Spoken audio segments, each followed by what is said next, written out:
那不是青湖大哥，不对，妹妹，你看错了，不对，姐姐，宝典，姐姐。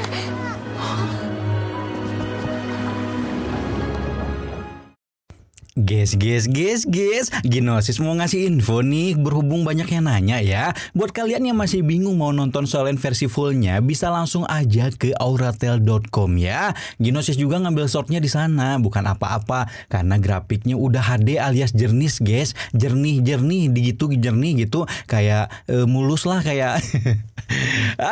Tanpa perlu juga berlangganan gitu, cukup punya kuota aja. Nah, cukup ya infonya. Sekarang kita lanjut ke alur cerita. Oke guys, balik lagi bareng Cakra Diva alias Ginosis di sini ya, dalam pembahasan alur cerita The Flame Imperial Guard episode ke-8 ya. Tapi seperti yang udah kita review sebentar episode sebelumnya, di mana Kingu dan Fehong kini bekerja sama dengan Di dan Diwu. Padahal seperti yang kita tahu, mereka sempat bermusuhan karena dua siluman cantik tersebut ingin menghabisi Fehong di Dewa Obat. Nah, untuk episode ke-8 yang akan kita bahas sekarang, rombongan kapal Kingu harus menghadapi ujian berat perlawanan 3 bersaudara yang dibantu oleh perempuan Tuan Lembah Biru. Dan Kingu akan menemukan kapal api hantu. Bagaimana cerita selengkapnya? Tanpa perlu lama-lama, langsung aja kita terobos kuy!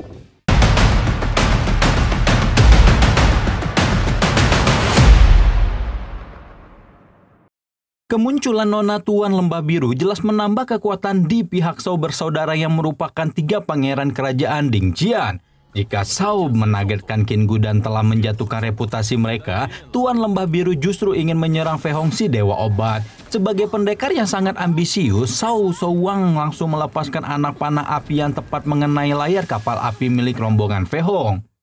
Akibatnya layar yang telah berkembang itu kebakaran sehingga Kingu dan yang lainnya segera berusaha untuk memadamkannya. Beruntung dua bocil Xiao Yu'er dan Sagu Meme menyerahkan sebuah ember yang bisa digunakan untuk menaklukkan si jago merah.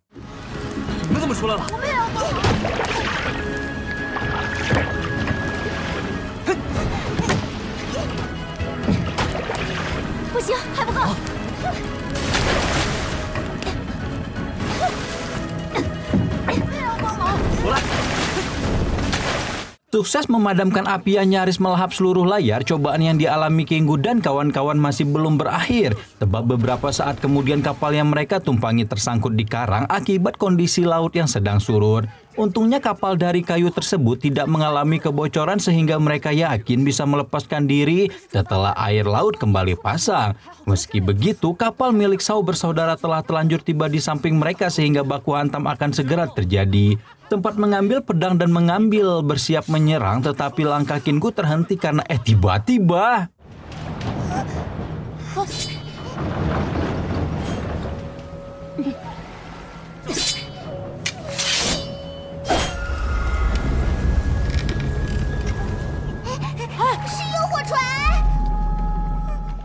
melihat kapal yang diburu semua orang muncul, sontak membuat mereka tercengang. Terlebih lagi bagi Shao Ting, dia begitu bernafsu ingin menguasai harta karun di kapal tersebut sehingga ia nekat melompat. Tanpa mempertimbangkan bahaya yang mengancam, Shao Ting menaiki kapal api hantu yang di dalamnya diyakini menyimpan emas, intan, permata, dan benda berharga lainnya. Akan tetapi sebagaimana cerita yang telah melegenda, kapal tersebut dihinggapi kupu-kupu hijau yang mematikan. Akibatnya tubuh Shao Ting hilang entah kemana usai dikerubuni kupu-kupu hijau.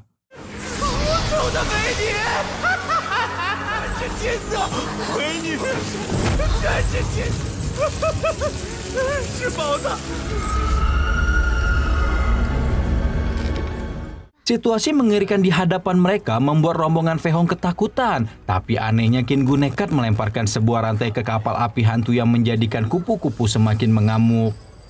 Usut punya usut, Kingu melakukan itu agar bisa menggeser posisi kapalnya yang tersangkut di batu karang. Dengan begitu, kapal tersebut bisa terbebas sehingga mampu melanjutkan perjalanan. Namun keadaan tak semudah yang dibayangkan karena kawanan monster kupu-kupu semakin beringas menyerang. Nona Diwu, Di, hingga Fehong harus susah payah untuk menghalau sementara dua bocah Xiao Yu'er dan Sagu sembunyi di balik kabin kapal.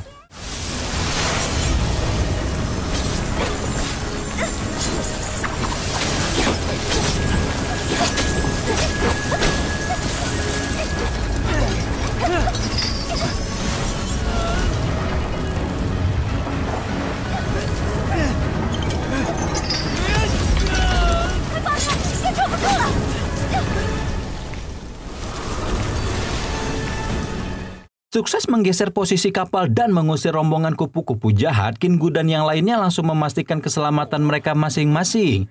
Berkat usaha yang dikerahkan Kingu sampai tangannya berdarah, mereka mampu menghindari serangan kapal api hantu yang kini bukan sekedar mitos belaka. Di sisi lain, Shou Huang dan Shou Sun harus berpikir keras untuk mencari cara menyelamatkan diri. Terlebih lagi saudara mereka yakni Shou Ting sudah terjebak ke dalam kapal api hantu imbas kecerobohannya sendiri. Meski telah kehilangan jejak saudaranya, tetapi Shou Shuang dan Shou Ting memutuskan untuk mengejar lawan mereka. Sementara itu, Kaisar Shenzong kembali mendapatkan laporan dari Tuan Ren Xiaotian tentang upaya pengejaran kapal api hantu. Kaisar yang hobinya membuat boneka burung tersebut diberitahu bahwa perburuan kapal tersebut telah melibatkan banyak orang termasuk Sekte Jianghu. Dia yakin bakal mampu menyelesaikan tugas penyelidikan tersebut sebelum upacara persembahan laut dilaksanakan. Tapi keyakinan Ren Xiao tersebut terus mendapat nyinyiran Lin Yukun yang menyebut bahwa pembunuhan misterius akibat kutukan orang suci.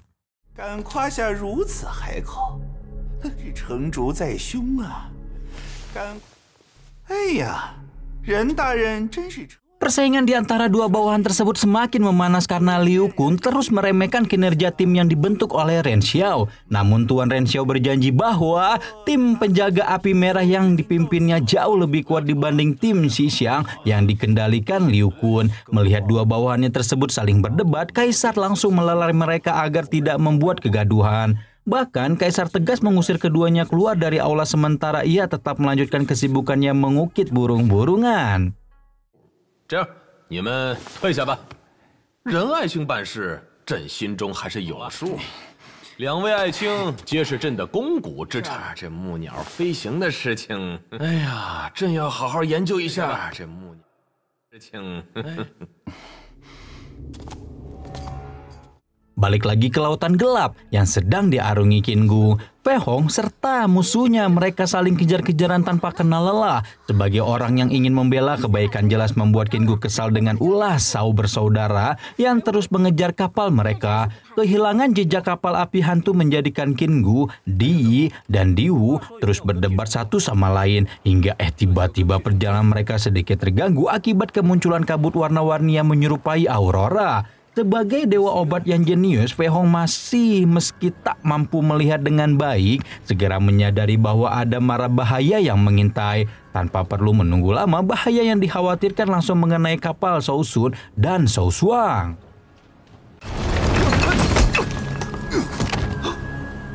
Benturan mendadak yang menimpa kapal membuat kepala Shou Shuang jotkan tiang dengan begitu keras sampai tak sadarkan diri. Tentu saja Shou Sun bergerak cepat untuk memastikan keadaan kakaknya yang jatuh tersungkur di atas kapal.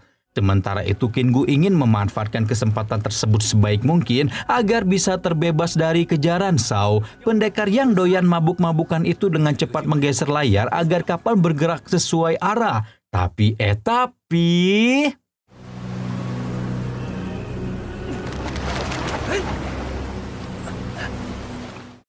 Yun Fei Hong yang dikenal memiliki pengetahuan luas segera menjelaskan masalah yang sedang mereka hadapi. Dia menyebut bahwa tempat itu merupakan kuburan laut yang telah melenyapkan para bajak laut yang kuat. Keadaan mereka semakin membuat Nona Di dan Diwu ketakutan terlebih ketika kapal menabrak sejumlah kapal karam.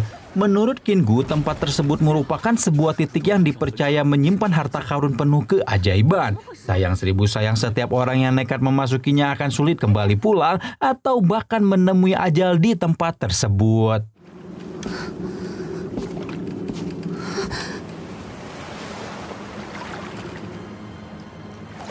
人间天堂又是海上地狱。传说海上有一片深井幻境，既是人间天堂。 Kenyataan yang mereka hadapi benar-benar membuat dua gadis Diwu dan Di semakin khawatir dengan nasibnya. Apalagi mereka kini kehilangan jejak kapal api hantu dan malah terjebak dalam sebuah tempat mengerikan yang dikelilingi kabut. Melihat ketakutan yang nampak jelas dari dua perempuan tersebut, Kingu bukannya menghibur malah semakin menakut-nakutinya. Bagi Kingu, tempat itu sangat berbahaya dan kemungkinan besar akan membuat kapal yang ditumpanginya juga ikut karam. Perkataan yang dilontarkan Kingu juga membuat Shou Yu dan Shou Gumeme semakin menangis karena takut. Tapi di situasi semakin itu bisa-bisanya Kingu makin malah memikirkan urusan perutnya yang keroncongan. 要是有吃的就好，我肯定能想到办法。不行，看这些沉船。 Dalam pandangan Kingu tidak ada pilihan lain bagi mereka saat itu kecuali terus berusaha mencari jalan keluar. Kingu menyarankan salah satu di antara Diwu atau Di untuk menaiki kapal agar bisa menemukan arah untuk keluar dari kepungan kabut Fata Morgana. Mendengar strategi yang dituturkan Kingu sempat membuat Di dan Diwu tak yakin. Namun mau tak mau mereka harus mencoba keberuntungan dengan mempercayakan sepenuhnya arahan yang diberikan oleh Kingu. Berdasarkan keyakinan Kingu, kapal mereka harus menemukan arah menuju Laut Cina Timur. Segera setelah itu, Fei Hong yang sepakat dengan pendapat Kingu langsung menunjukkan jalan keluar berdasarkan indera pendengarannya.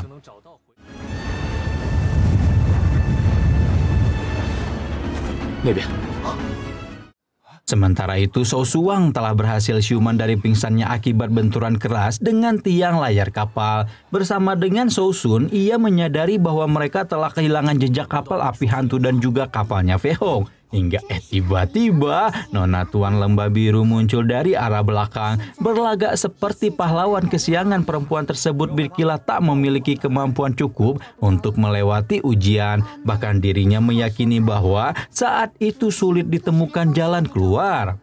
Merespon sikap manja yang diperlihatkan Tuan Lembah Biru seketika membuat Shou Sun dan Shou Suang terpedaya hingga tiba-tiba... Sekarang kita move on sebentar dari lautan gelap yang diarungi Kingu. Perseteruan Liu Kun dan Tuan Ren semakin memanas. Setelah keduanya keluar dari istana, Liu Kun menyindir Tuan Ren yang dianggap lamban dalam menangani misteri kapal api hantu. Padahal upacara persembahan laut tinggal menghitung hari sehingga tugas Tuan Ren akan semakin sulit. Meski begitu, Tuan Ren merupakan figur yang tidak temperamental sehingga ia bisa menangani amarahnya di depan altar kerajaan Xia. Adapun ajudannya si gaun merah itu justru yang terlihat geram sehingga Tuan Ren harus menenangkannya.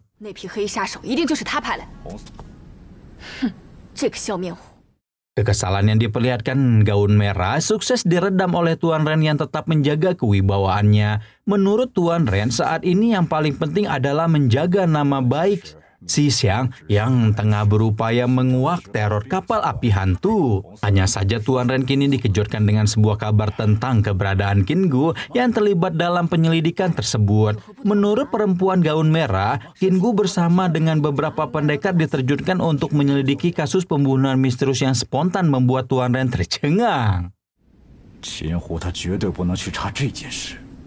Kita kembali ke lautan Fata Morgana yang menjebak Kingu dan komplotannya. Siluman cantik Diwu semakin bersemangat untuk mencari jalan keluar. Terlebih lagi, ia merasa melihat pergerakan kapal api hantu yang terhalang di balik pekatnya kabut tebal. Diwu lantas melompat menaiki tiang kapal untuk memastikan keberadaan kapal api hantu dari kejauhan.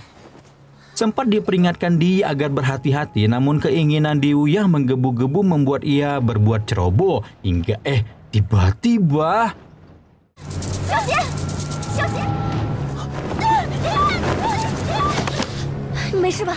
Meski berhasil menghindar dari kupu-kupu mematikan, Diwu lagi-lagi hampir diterkam makhluk aneh hijau tersebut. Untungnya Fei Hong yang dengan gesit melepaskan sebuah jarum tajam yang tepat menusuk kupu-kupu si makhluk misterius. Menurut Fei Hong, kemungkinan besar binatang aneh tersebut mengandung racun yang bisa membakar tubuh. Di sisi lain, Diwu terus memaksa lain mengejar kapal api hantu yang pergerakannya semakin menjauh. Akan tetapi, ambisi siluman Diwu dibantah oleh Fei Hong yang meyakini bahwa siapapun tidak mungkin bisa mendengar gerakan kapal api hantu. Hanya saja Diwu justru naik pitam dan memaksa kapal tersebut diarahkan ke titik pergerakan kapal api hantu.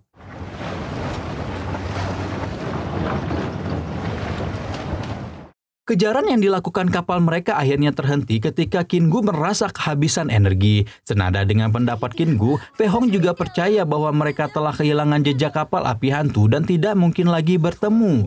Mendapati kenyataan pahit itu jelas membuat Diwu kecewa berat sehingga harus ditenangkan oleh Di. Hingga tiba-tiba gadis cilik Sagu melihat adanya sesuatu yang berharga dari kejauhan. Ternyata apa yang dilihat Sagu berupa sepasang tetua lelaki dan perempuan yang berdiri mesra sembari membawa sebuah kitab kuno. 不是青湖大哥，不对，妹妹，你看错了，不对，姐姐，王迪，姐姐。